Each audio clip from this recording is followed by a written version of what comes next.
Welcome to Fan Perspective. I'm your host, Joe Ferraro, and there are two things on the minds of mixed martial arts fans over the past couple of days. The first of which was Uriah Hall's defeat of Gegard Mousasi in Japan. So we head on over to my Facebook, where Chris Smith says, where does Hall go from here after the big upset? Over on my Twitter, Baldy Bugger says, how about Lyoto Machida versus Uriah Hall? Hashtag styles make fights, great matchup.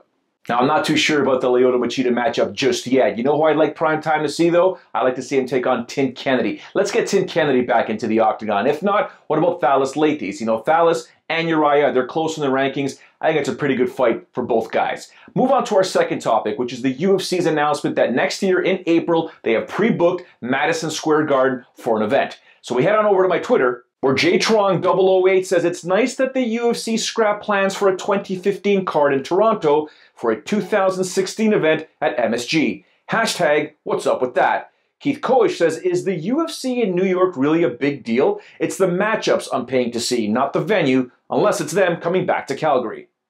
Well, it's pretty obvious Canadian MMA fans are still bitter that the UFC has not come back to Canada, Calgary, Toronto, Montreal, all these big cities in general. But look, Madison Square Garden, New York City, New York State, that is huge for the UFC. It is an absolutely epic, iconic venue. Think about all the boxing events there and the fact that it's the media capital of the world.